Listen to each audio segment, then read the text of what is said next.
안녕하세요. 열왕기상 10장 시작합니다. 솔로몬이 이렇게 부강해진 가운데 이것을 증명이라도 하듯 그 당시 주변국 중에 제일 잘 살던 스바의 여왕이 솔로몬의 명성을 듣고 그 명성이 진짜인지 시험해 보려고 직접 찾아옵니다. 스바는 예멘 지역을 말하는데요. 스바 지역은 유향나무가 자랄 수 있는 고온 건조한 지역이었고, 스바는 당시에 아라비아를 통과하는 향품 무역을 관장했기 때문에 유향을 팔아 버는 돈으로 그 지역에서 가장 부강한 나라가 되었다고 합니다. 이 스바 여왕이 향품과 많은 금과 보석을 낙타에 싣고 솔로몬에게 와서 이것저것 어려운 질문들을 했는데요.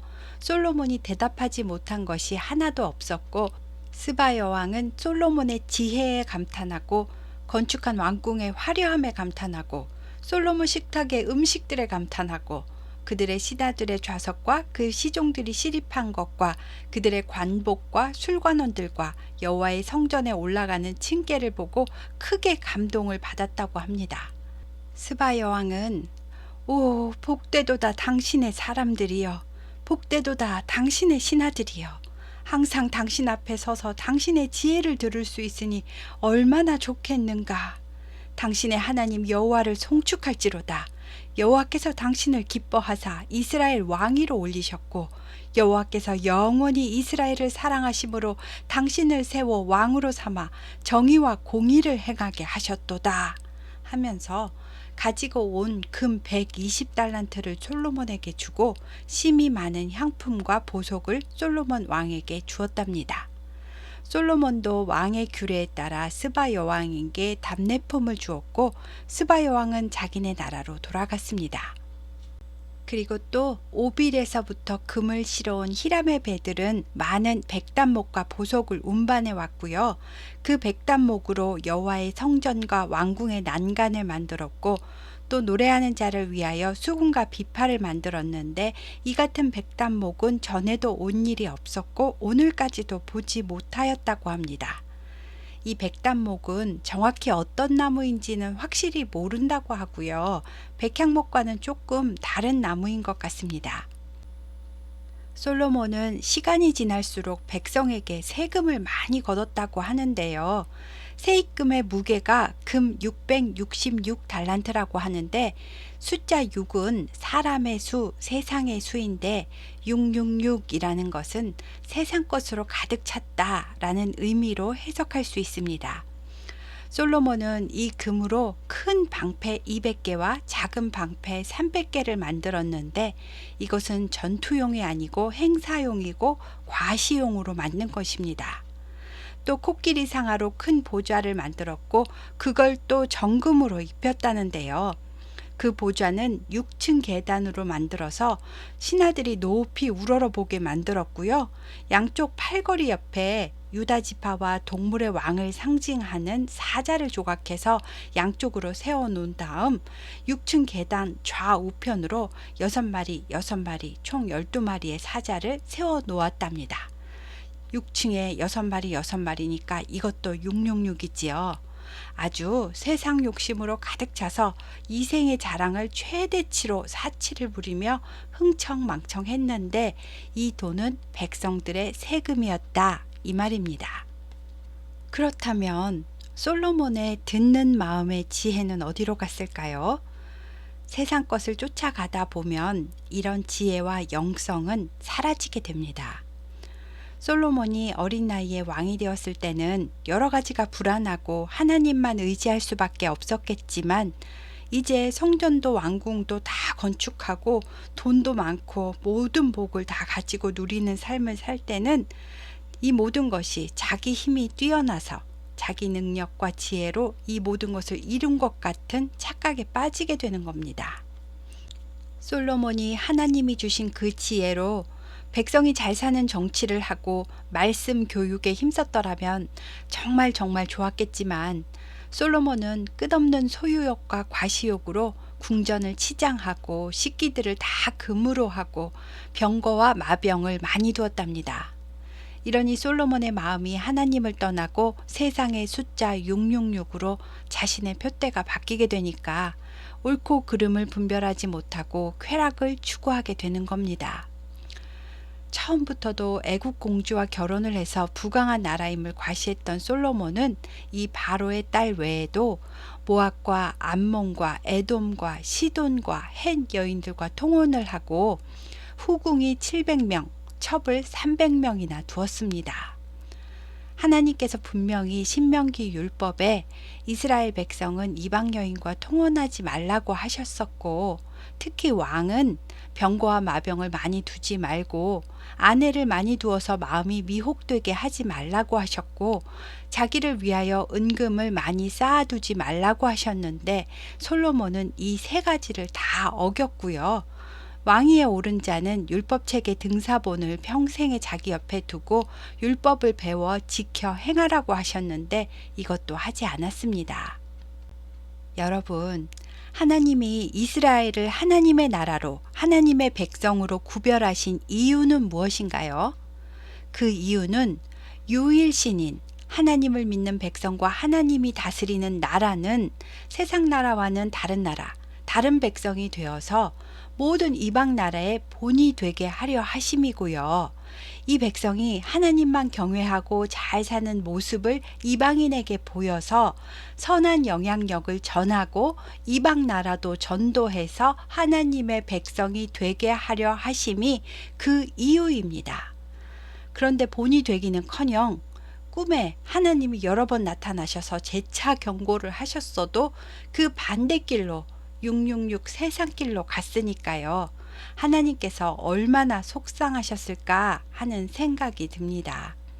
솔로몬 왕의 마음은 그의 아버지 다윗의 마음과 같지 않았고 하나님 여호와 앞에 온전하지 못하였기 때문에 시돈 사람의 여신 아스다롯을 따르고 암몬 사람의 가증한 밀곰을 따랐고요. 모압의 가증한 그모스를 위하여 예루살렘 앞 산에 산당을 지었고요. 또 암몬 자손의 가증한 몰록신을 위해서도 예루살렘 앞산에 산당을 지었습니다. 자기의 이방 여자들이 자기 신들에게 분향하도록 산당을 지어준 것인데요. 하나님이 이방신을 가증히 여기는 것을 다 알았으면서 어떻게 감히 예루살렘에 이런 산당들을 지었는지, 솔로몬의 지혜와 영성이 다 어디로 갔는지 의문이 들 정도입니다. 그래서 하나님이 진노하셨고 솔로몬에게 직접 말씀하시는데요. 솔로몬아, 내가 내 언약과 내가 너에게 명령한 법도를 지키지 아니하였으니 이제 나는 반드시 이 나라를 너에게서 빼앗을 것이고 너의 신하에게 줄 것이다. 하지만 내 아버지 다윗을 위하여 너의 세대에는 이 일을 행하지 않을 것이고 네 아들의 손에서 빼앗을 것이다. 내가 다윗과 예루살렘을 위해서 한 지파만 네 아들에게 백성으로 주고 나머지 지파는 내 신하를 왕으로 세워 그에게 줄 것이다. 라고 하셨습니다. 하나님께서 이렇게 말씀하셨으면 솔로몬이 정신을 차리고 회개하고 모든 것을 바로 세워야 할 터인데 솔로몬은 끝까지 그렇게 하지 않았고요. 그 신하가 누구인지 그를 찾아서 죽여야겠다는 생각을 합니다. 그리고 이후에 주변에 아무 대적자가 없었던 이스라엘에 이제 대적들이 생깁니다. 하나님께서 에돔 사람 하닷을 일으켜서 솔로몬의 대적이 되게 하셨고요. 다메섹의 왕이 된 엘리아다의 아들 르손을 일으켜서도 솔로몬의 대적자가 되게 하셨습니다. 그 다음 솔로몬의 신하 느밧의 아들 여로보암이라는 사람도 솔로몬의 대적자가 되었는데요.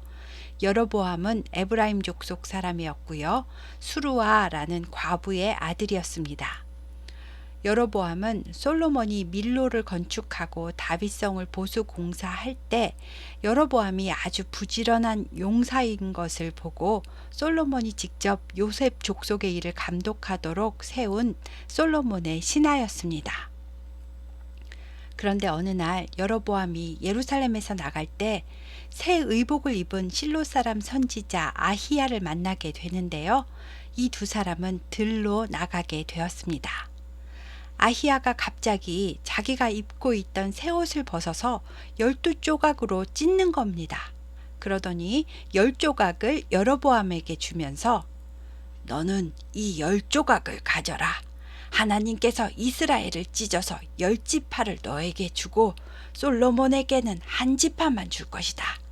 그 이유는 솔로몬이 하나님의 법도와 율례를 따르지 않고 하나님을 버렸고 가증한 이방신에게 경배했기 때문이다.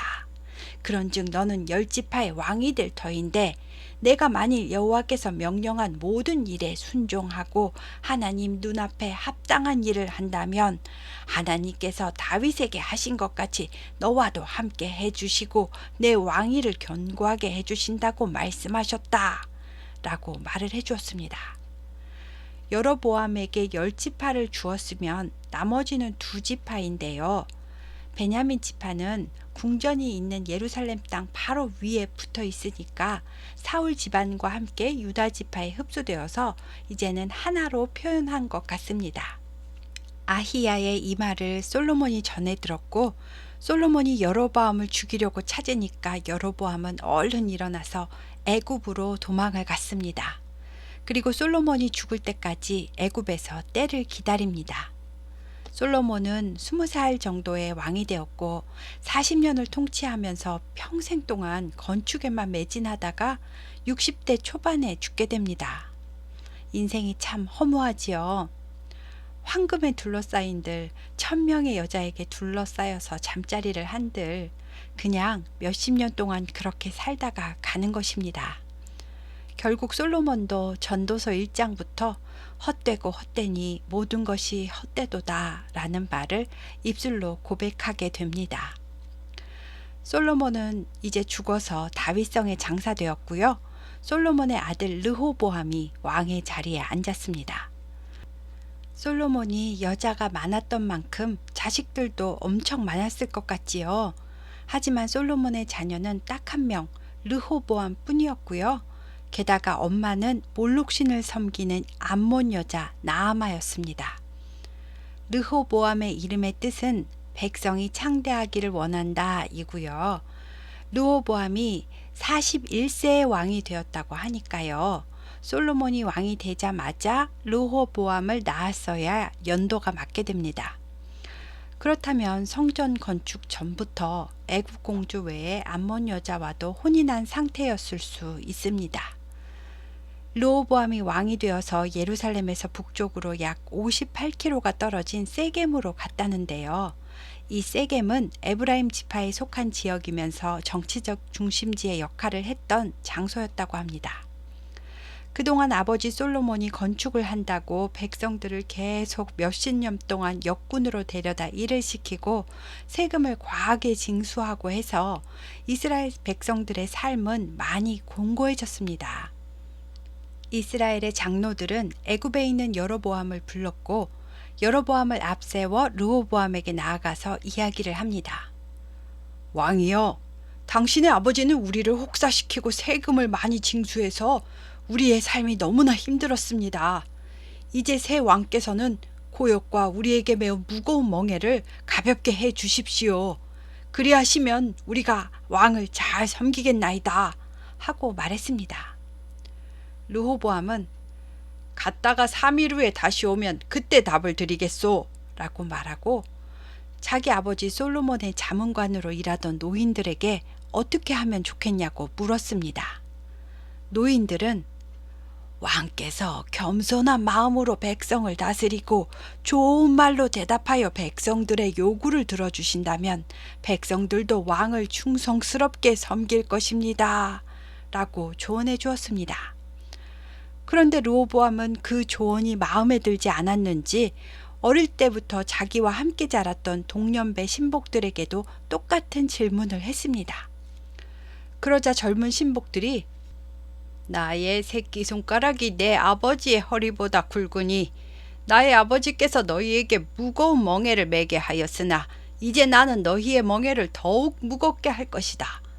내 아버지는 채찍으로 너희를 징계하였으나 나는 정갈채찍으로 너희를 징계하리라 라고 대답하라고 조언을 해주는 겁니다. 이 말은 내가 우리 아버지보다 더 세거든. 나는 더 엄하고 더 무섭게 너희를 다스릴 거니까 잔말 말고 시키는 대로 복종해 라는 뜻입니다. 3일 뒤에 이스라엘 장로들이 왔고 르호보암이 어리석게도 이렇게 포악한 말로 백성들에게 대답을 하니까 이스라엘 백성들과 장로들은 화가 나서 이런 르호보암아, 너는 이제 니네 집안이나 다스려라. 백성을 돌보지 않는 다윗의 집안과 우리가 관계할 게 무엇이냐? 여러분, 다 이스라엘로 돌아갑시다! 하고 가버렸습니다. 어리석은 르호보암은 포악한 말 한마디로 백성의 마음을 잃게 되었습니다. 말 한마디의 중요성을 다시 한번 깨닫는 대목입니다. 그래서 르호보암에게 남은 백성은 자기네 지파 유다 백성뿐이게 되었습니다. 그 후에 르호보암이 이스라엘 사람들을 부리려고 역군의 총감독을 맡은 아도람을 이스라엘 사람들에게 내려보냈는데요. 사람들이 아도람을 돌로 쳐서 죽인 겁니다. 르호보암은 같이 갔다가 깜짝 놀라서 급히 수레를 타고 예루살렘으로 도망을 쳤습니다. 그 사이에 이스라엘 백성들은 전에 아히야 선지자가 예언했던 여로보암이 애굽에서 돌아왔다는 말을 듣고 여로보암을 공회로 초청해서 10지파의 왕으로 삼았습니다. 한편 예루살렘으로 도망쳐온 르호보암은 분해서 유다 온 족속과 베냐민 지파 중에서 용사 18만 명을 추려서 뽑았습니다. 그리고 이들로 자기를 저버린 이스라엘 백성들과 전쟁을 하려고 합니다. 이때 하나님의 말씀이 하나님의 사람 스마야에게 임하면서 스마야가 르호보암과 유다 지파와 베냐민 지파 백성들에게 큰 소리로 외칩니다.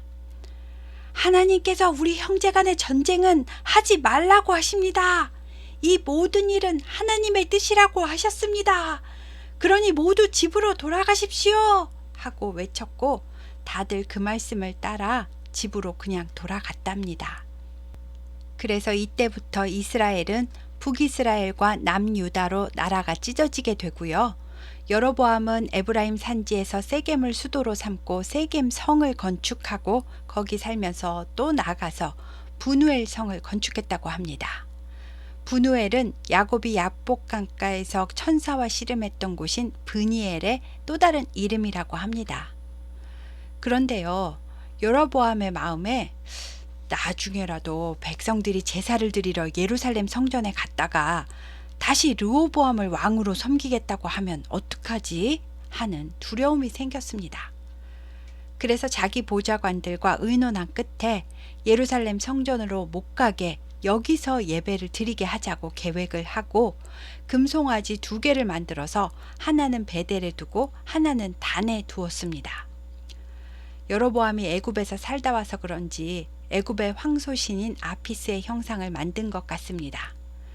그리고 이 형상을 하나님이라고 한 다음에 이스라엘아, 이는 너희를 애굽 땅에서 인도하여 올린 너희의 신들이라 라고 말하면서 산당을 짓고 레위 자손도 아닌데 그냥 아무 집 하나 마음에 드는 사람을 선택해서 제사장으로 임명을 하고 솔로몬 성전의 절기는 유대 달력으로 7월 15일인데 북쪽은 추수가 남쪽보다 한 달 정도 늦으니까 8월 15일로 잡고 장막절도 이렇게 비슷하게 원래의 절기 제사와 축제 행사를 흉내내면서 백성들이 예루살렘 성전으로 가지 못하도록 막았습니다.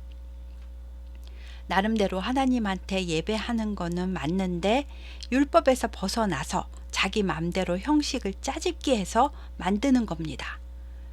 역시 사람의 머리에서 나온 생각은 본질을 벗어나게 되고 악하고 어리석습니다. 하나님이 누구이신지, 자기가 누구에 의해 왕이 되었는지 여로보암은 아직 의식도 제대로 하지 못하고 있습니다. 하나님은 또 하나님의 사람을 보내셔서 그렇게 하면 안 된다고 알려주시는데요. 여로보암이 마침 자기 맘대로 만든 베델 제단에 올라가서 하나님한테 한다고 분향을 하고 있던 때였습니다. 그때 하나님의 사람이 와서 소리칩니다. 제단아, 제단아, 여호와께서 이와 같이 말씀하신다. 훗날 요시아라는 한 아이가 다윗의 집안에서 태어날 것이고 여기서 분향하는 산당 제사장들을 그 요시아가 내 위에 제물로 바칠 것이다. 그 사람들의 뼈를 너의 위에서 태울 것이다. 하고 제단에게 외치는 겁니다. 그리고 이 말이 하나님의 말씀이라는 증거로 제단은 갈라지고 그 위에 있는 재가 쏟아질 것이다 라고 말을 하는 겁니다. 여로보암이 그 말을 듣고 화가 나서 손을 피면서 그 하나님의 사람을 가리키면서 저놈을 당장 잡아라 했는데요. 그때 여로보암의 손이 펴진 채로 그냥 굳어버리는 겁니다. 그리고 아까 말한 대로 제단이 갑자기 쩍 갈라지면서 그 위에 있던 재가 정말로 쏟아졌습니다. 여로보암은 순간 엄청 두려웠겠지요. 여로보암은 하나님의 사람에게 제발 나를 위하여 당신의 하나님 여호와께 은혜를 구해 주십시오. 내 팔이 다시 원래대로 성하게 기도해 주십시오 라고 했고, 하나님의 사람이 여호와께 은혜를 구하는 기도를 하자 여로보암의 팔이 원래대로 돌아왔습니다. 이 정도 체험을 했으면 여로보암은 정신이 바짝 들었을까요? 여로보암이 하나님의 사람에게 당신의 하나님이라는 표현을 하는 것을 보면 아직 하나님이 자신의 하나님은 되지 못한 것 같습니다. 여로보암이 하나님의 사람에게 자신을 고쳐준 대가를 예물로 보상해 주겠다고 하자 하나님의 사람은 왕께서 왕의 집 절반을 내게 준다 할지라도 나는 왕과 함께 들어가지도 아니하고 이곳에서는 떡도 먹지 아니하고 물도 마시지 않을 겁니다. 여호와께서 내게 떡도 먹지 말며 물도 마시지 말고 왔던 길로 되돌아가지도 말라고 명령하셨기 때문입니다. 라고 대답하고는 돌아서서 오던 길이 아닌 다른 길로 길을 떠났습니다. 그때 베델에는 한 늙은 선지자가 살고 있었는데요. 그 선지자의 아들들이 와서 하나님의 사람이 베델에 왔었다는 말을 전해주었습니다. 그 늙은 선지자는 나귀를 타고 하나님의 사람을 뒤따라갔고 상수리 나무 아래 앉아있는 하나님의 사람에게 다가갑니다. 그리고 자기와 함께 자기 집에 가서 떡을 먹자고 제안을 합니다. 하나님의 사람은 하나님께서 베델에서는 떡도 먹지 말고 물도 마시지 말라고 하셨다고 말을 했는데, 그 늙은 선지자는 나도 당신과 같은 선지자입니다. 천사가 여호와의 말씀으로 내게 이르시기를 하나님의 사람을 너의 집으로 데리고 가서 그에게 떡을 먹이고 물을 마시게 하여라 라고 하셨습니다. 라고 거짓말을 하는 겁니다. 왜 그랬을까요? 추측하건대 이 늙은 선지자는 이 하나님의 사람이 진짜 하나님의 사람인지 시험을 하려고 그랬던 것 같습니다. 그런데요, 이 하나님의 사람은 늙은 선지자에게 속아서 하나님의 명령을 저버렸습니다. 그러면 본인이 하나님께 진짜로 가도 되냐고 기도로 물어봤어야 맞는 거잖아요. 그런데 그냥 무턱대고 늙은 선지자가 같은 사역자라고 믿고는 그 집에 따라가서 떡을 먹고 물을 마셨습니다. 그때 하나님의 말씀이 늙은 선지자에게 임해서 늙은 선지자가 하나님의 사람에게 외쳐 말하게 하는데요. 내가 나의 명령을 지키지 아니하고 떡도 먹지 말고 물도 마시지 말라 하신 곳에서 떡을 먹고 물을 마셨으니 내 시체가 내 조상들의 묘실에 들어가지 못하리라 하는 겁니다.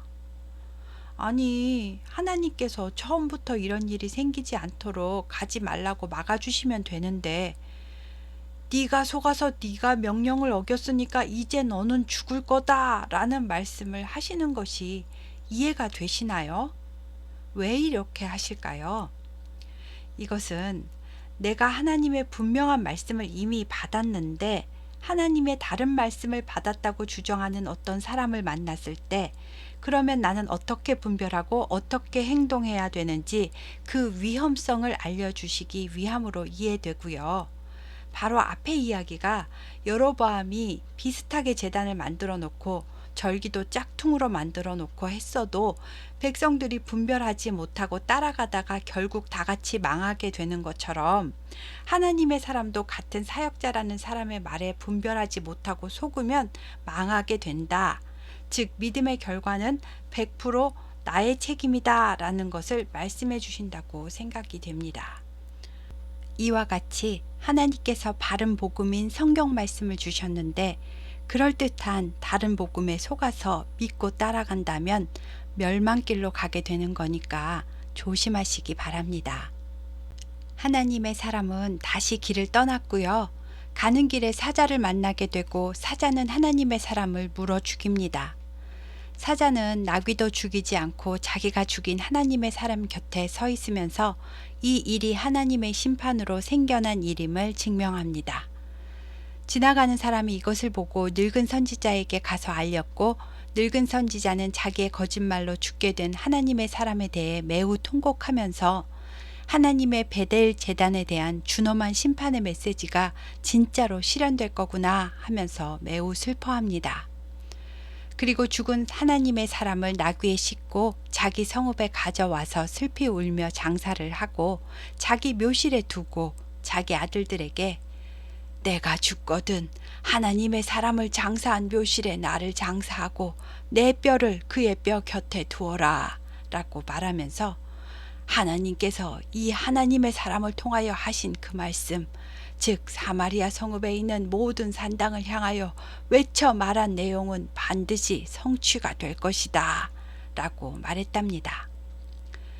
이러한 큰 일을 겪고도 자기의 굳어버린 손을 고쳐준 하나님의 사람이 어떻게 죽었는지 여로보암이 다 듣고도 여로보암은 자신의 악한 길에서 떠나 돌이키지 않습니다. 오히려 또다시 일반 백성을 산당의 제사장으로 삼을 뿐만 아니라 누구든지 자원하면 그 사람을 산당의 제사장으로 임명을 해주어서 율법은 완전히 무시한 채, 다시 말해서 하나님 없이 우상을 하나님이라고 하면서 하나님께 드리는 잡탕 예배를 백성들이 드리도록 유도하고 방치했다는 겁니다. 하나님을 전혀 두려워하지 않는 모습이지요. 이런 일은 여로보암 집의 대표적인 죄명이 되었고요. 여로보암 가문은 땅 위에서 끊어져 멸망하게 된답니다. 여기까지가 13장까지 이야기입니다. 사람들은 왜 이렇게 악한 길로만 갈까요? 제사장과 레인들은 도대체 뭘 하고 있을까요? 이런 와중에도 하나님께서는 계속 선지자를 보내셔서 얘들아 돌아와. 그 길로 가면 안 돼. 그건 나의 뜻이 아니야. 하고 외치게 하십니다. 하나님의 마음이 느껴지시나요? 너무나 슬프고 죄송스럽습니다. 감사합니다.